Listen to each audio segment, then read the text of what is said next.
लोकतंत्र में लोक हारा है और तंत्र जीते। डाउन करो यार, लल्लू साहब कौन है? आप कह सकते हैं कि लोक की हार हुई है और तंत्र की चुनाव में जीत हुई। जनतंत्र को इन लोगों ने धनतंत्र और मशीन तंत्र बना दिया है। हम लोग सब लोग जानते हैं कि क्या षड्यंत्र रचा गया, छल कपट से ये लोग चुनाव जीते। लेकिन नई सरकार कैसे बनी है ये पूरा देश और बिहार की जनता जानती है। लेकिन फिर भी हम लोग जो मौजूदा जो सरकार है, क्योंकि हम लोग सकारात्मक राजनीति करते हैं, तो 100 दिन तक इस सरकार के निर्णय और नीति पे हम कुछ नहीं बोलेंगे।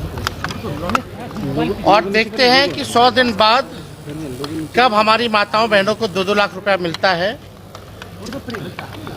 1 करोड़ नौजवानों को नौकरियां कब मिलती है, हर जिलों में 4-5 कारखाने लगाने की बात की गई है। लगते हैं कि नहीं लगते हैं, 100 दिन तक हम कुछ नहीं बोलेंगे। और ये सरकार की जिम्मेदारी है कि जो घोषणा पत्र इन लोगों ने जो जारी किया, उस घोषणा पत्र को जमीन पर अमल करने का काम करें। बहुत शुक्रिया। बोले 100 दिन तक हम नहीं कुछ बोलेंगे।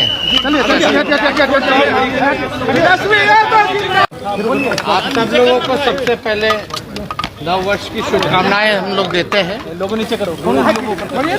और आप सब लोग जान रहे हैं कि पिछले साल जो है चुनाव जो है संपन्न हुआ है। और पिछले चुनाव में इस लोकतंत्र में लोक हारा है और तंत्र जीते। डाउन करो यार, लल्लू साहब कौन है? आप कह सकते हैं कि लोक की हार हुई है और तंत्र की चुनाव में जीत हुई।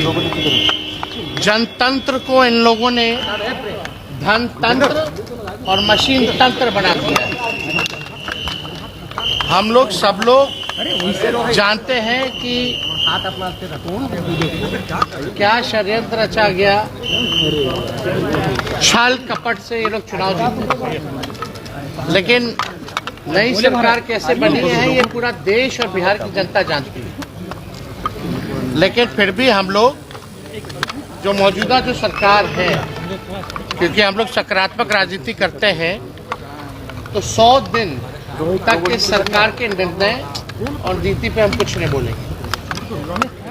और देखते हैं कि 100 दिन बाद कब हमारी माताओं बहनों को 2-2 लाख रुपया मिलता है, 1 करोड़ नौजवानों को नौकरियां कब मिलती है, हर जिलों में 4-5 कारखाने लगाने की बात की गई है। लगते हैं कि नहीं लगते हैं, 100 दिन तक हम कुछ नहीं बोलेंगे।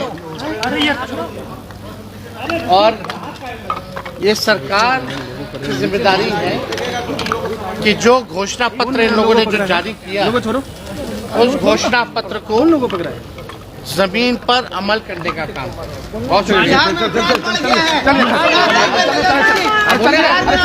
बोले 100 दिन तक हम नहीं कुछ बोलेंगे।